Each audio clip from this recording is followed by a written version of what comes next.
Hello friends, welcome to commerce की पाठशाला with Sameer sir. आज हम स्टॉक लेजर में वेटेड एवरेज मेथड देखेंगे। वही सम जो क्वेश्चन हमने फीफो में लिया था, सेम क्वेश्चन के साथ हम वेटेड एवरेज का सम सॉल्व करेंगे। अब पहले फॉर्मेट की बात कर लेता हूँ। फॉर्मेट एकदम ही सेम रहेगा जैसा हमने फीफो में यूज किया था, दैट इज डेट, फिर आएगा आपको रिसीप्ट जिसको हम परचेज कहते हैं। बस यहाँ पर ध्यान रखना है कि आपको ऊपर प्लस रखना है, ये प्लस साइन पेंसिल से रखना है बिकॉज आपको समझाने के लिए, थोड़ा सा इजी करने के लिए सम को। ओके, फिर परचेज में 3 कॉलम होगी, quantity, rate, amount, issue that is sale, ऊपर माइनस रखना है, क्वांटिटी, रेट, अमाउंट, और balance, quantity, rate, amount. Okay, अब ये माइनस और प्लस एकदम ही कमजोर स्टूडेंट के लिए यूज करता हूं मैं ऐसे साइंस, ताकि उसको इजी पड़े सम।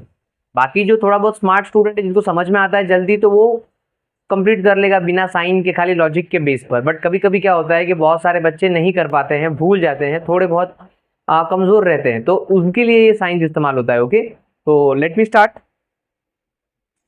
सम को पहले मैं रीड कर लेता हूँ। From the following information prepare store ledger and find out the value of closing stock. अब यहाँ पे फीफो लिखा है, बट मैं यही सेम क्वेश्चन वेटेड एवरेज से सॉल्व कर रहा हूँ। ओके, तो मैंने पूरा सम तो ऑलरेडी रीड कर लिया था, वापस एक बार रीड करता हूँ कि 1 जनवरी को आपके पास 500 का बैलेंस था, 2 जनवरी को आपने सेल किया 300 यूनिट्स का, 6 जनवरी को आपने परचेज किया था, 8 को सेल, 12 को वापस सेल, 14 को वापस परचेज, और 26 को वापस सेल, और उसके बाद आपके पास शॉर्टेज था 15 यूनिट्स का 31 जनवरी 2019 को।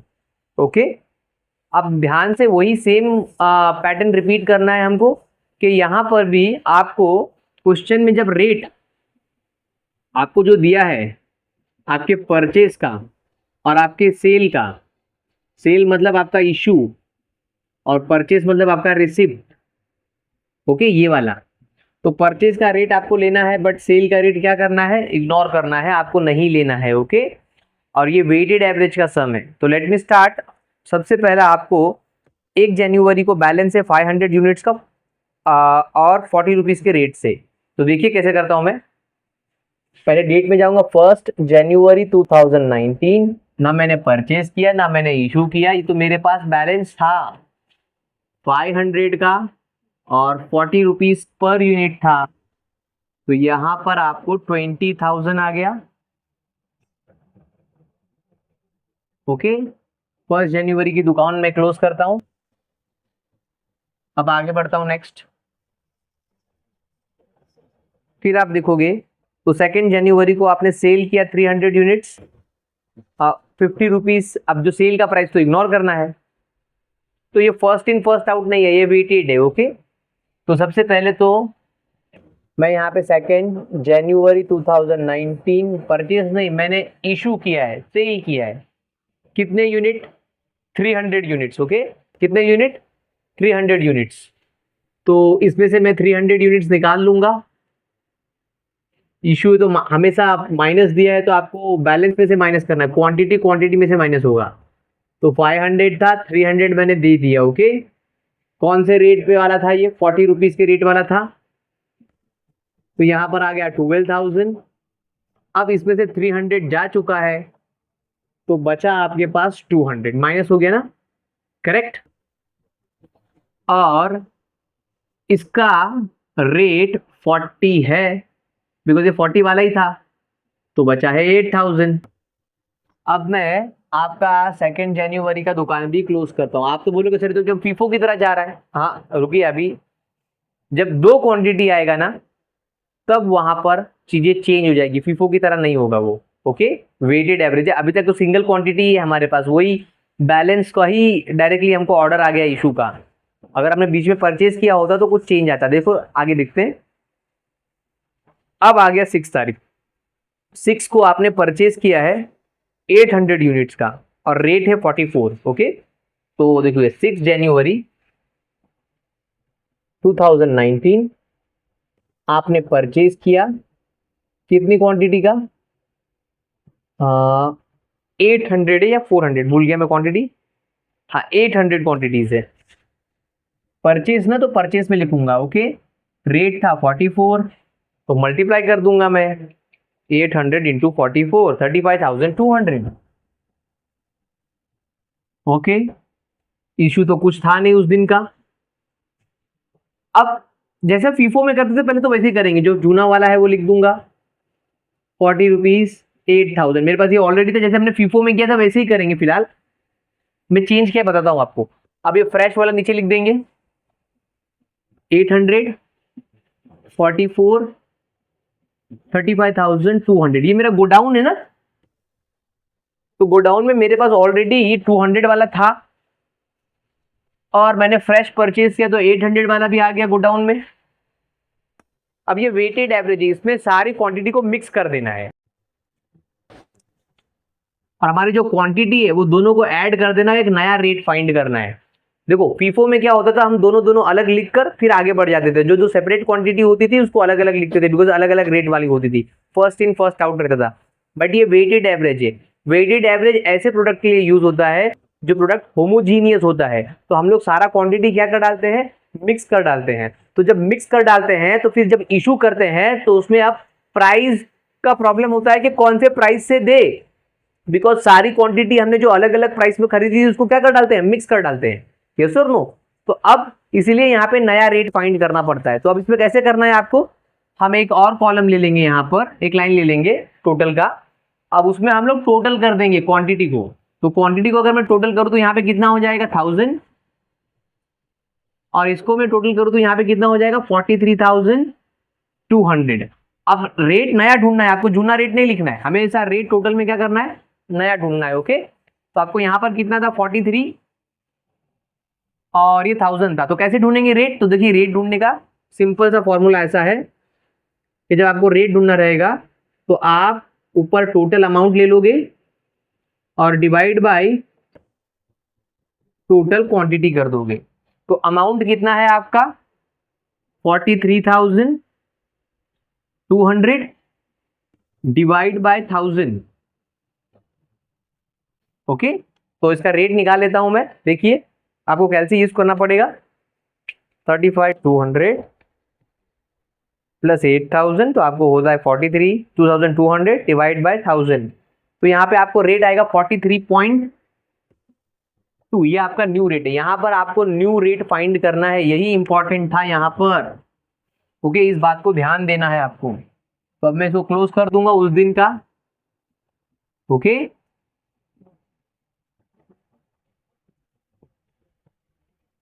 उस दिन का क्लोज हो गया। अब आगे बढ़ते हैं नेक्स्ट।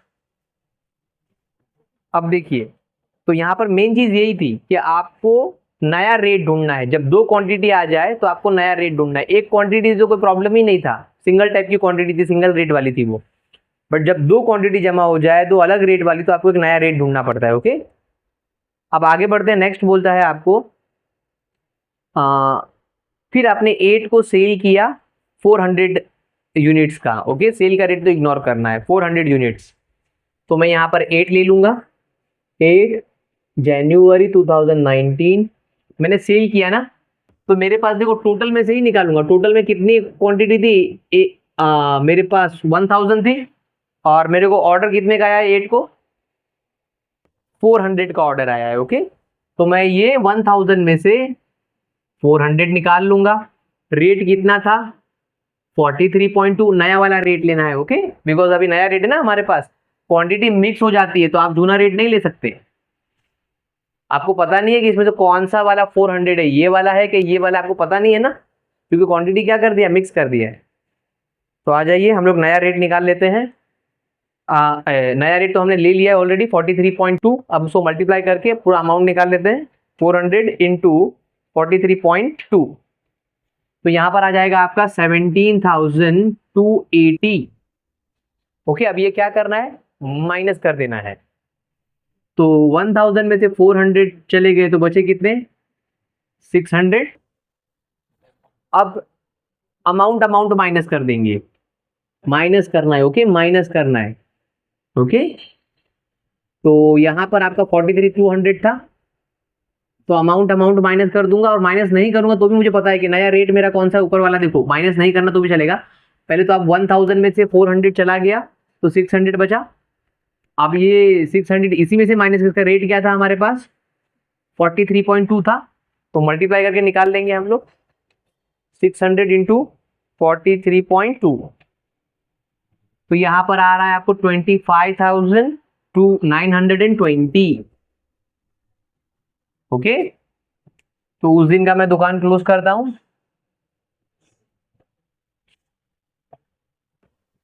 कभी भी जब परचेज करोगे तो रेट चेंज हो जाता है, सेल करोगे तो आपका जो बचा हुआ गोडाउन में जिस रेट से है उसी से रेट से दोगे ना, बट जब परचेज करोगे तो आपको नया रेट ढूंढना पड़ेगा वेटेड एवरेज में, ये बात को ध्यान रखना है। अब आगे बढ़ते हैं नेक्स्ट।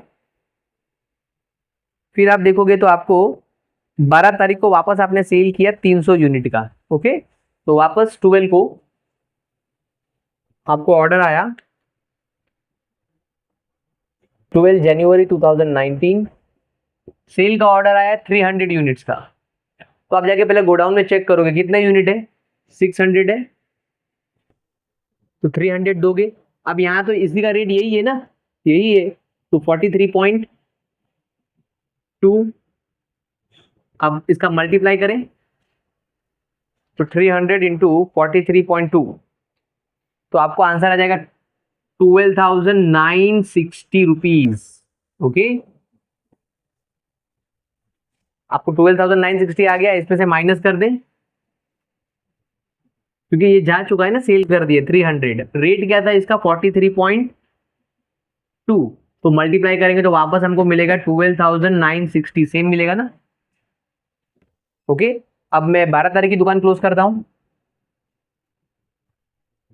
आगे बढ़ते हैं नेक्स्ट। अब देखो वापस 14 को परचेस आ गया तो अब रेट चेंज हो जाएगा। ओके, तो 14 को कितना परचेस किया, 400 यूनिट्स का परचेस किया और इसका रेट क्या था 50 रुपीज से, तो डेट थी 14, तो 14 जनवरी 2019 को हमने परचेज किया 400 यूनिट्स 50 रुपीज से, तो यहां पर आ गए 20,000, इशू तो कुछ नहीं था। ओके, तो पहले जूना वाला लिख दूंगा मैं, जूना वाला कितना था मेरे पास 300, 43.2, 12,960। अब नया वाला आ गया मेरे पास 400, रेट था 50 का और टोटल अमाउंट आ रहा था 20,000। अब मैं क्या करूंगा, नया रेट फाइंड करूंगा ना, जब जब मैं परचेज करता हूं तो नया रेट फाइंड करना पड़ता है, तो उसके लिए क्या करूंगा, पहले टोटल अमाउंट ले लूंगा। तो टोटल अमाउंट कितना हो रहा है मेरा 32,960 और टोटल क्वांटिटी ले लूंगा 700। अब रेट नया ढूंढूंगा ना। ओके, यहां पर हमने जो रेट ढूंढा था वो 43.2 था। अब देखो यहां पर ढूंढता हूं, अमाउंट है 32,960 डिवाइड बाय 700, तो नया रेट मिल जाएगा 32,960 डिवाइड बाय 700, तो मुझे मिलेगा 47.08। ओके, नया रेट है मेरा 47.08, ये नया रेट फाइंड किया मैंने। जब कभी भी परचेज करोगे तो आपको नया रेट ढूंढना पड़ेगा। अब दुकान क्लोज करता हूं उस दिन की।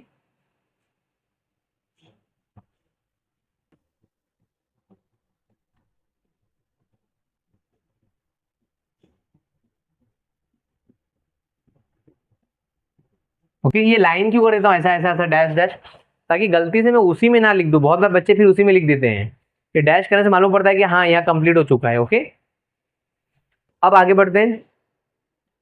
फिर आपको देखोगे तो आप ये 14 को था, अब आपको 26 को सेल का ऑर्डर आ गया 600 यूनिट्स का, तो सेल का लिखोगे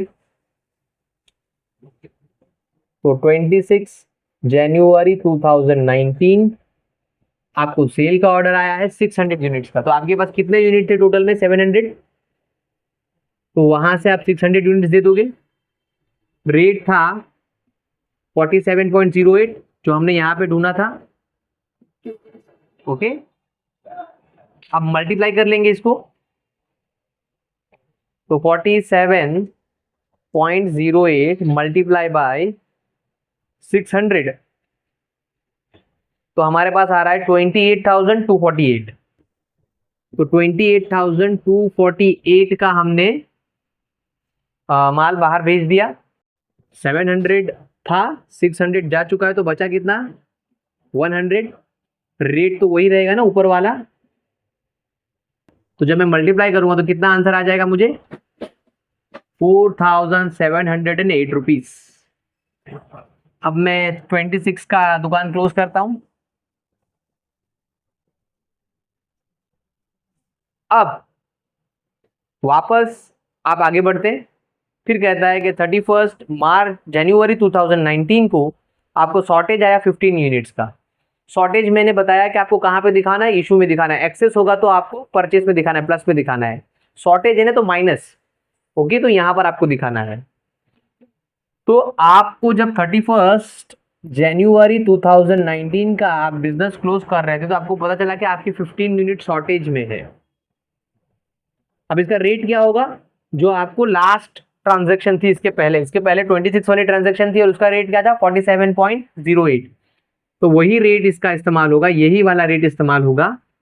तो मैं यहाँ पर 15 इंटू 47.08 करूंगा तो मेरे पास आंसर आ जाएगा 706.2। तो पॉइंट को इग्नोर कर देंगे, अमाउंट में आपको पॉइंट को इग्नोर करना है, ओके। हमेशा रेट में पॉइंट को ले सकते हैं बट अमाउंट में पॉइंट को नहीं ले सकते, अमाउंट में आपको राउंड ऑफ करना रहता है। तो यहाँ पे 2 है पॉइंट के बाद, अगर पॉइंट के बाद 5 या 5 से बड़ा होता तो मैं राउंड ऑफ कर देता, ओके, जरूरत नहीं है। तो यहाँ पे 706 आ जाएगा, इसका मल्टीप्लाई। अब 15 यूनिट शॉर्टेज थे आपके पास, 100 थे, उसमें से 15 शॉर्टेज हो गए तो आपके पास बचे कितने? 85 ना, माइनस करना है आपको, ओके। तो आपके पास 85 बचे। रेट सेम होगा, यही वाला रेट यूज होगा ना। तो आपका 85 इंटू 47.08, तो यहां पर आ रहा है आपको 4001.8 आ रहा है। देखो ये आंसर आ रहा है 4001.8। तो अब मैं इसको राउंड ऑफ कर सकता हूँ बिकॉज पॉइंट के बाद 5 या 5 से बड़ा हो तो आप राउंड ऑफ कर सकते हो। तो यहाँ पे 4002 रुपीज कर दूंगा, ओके, समझ में आया? इसको मैंने राउंड ऑफ कर दिया तो ये एक आगे बढ़ जाएगा, 1 का 2 हो जाएगा। अब उसके बाद कोई ट्रांजैक्शन नहीं है तो मुझे क्लोज करना पड़ेगा। तो ये मेरा क्लोज है, 31 जनवरी 2019 को मैंने क्लोज किया। मेरे पास कितना था? 85 यूनिट्स में बचा हुआ है क्लोजिंग स्टॉक, 47.08 का रेट है और अमाउंट में कितना है? 4002 रुपीज। तो मैं देखो यहाँ पर इंफॉर्मेशन लिख दूंगा, क्लोजिंग स्टॉक, सबसे पहला क्वांटिटी में 85 यूनिट्स है और अमाउंट में 4002 रुपीज है। तो यहाँ पर हमने वेटेड एवरेज से भी सम सॉल्व कर लिया।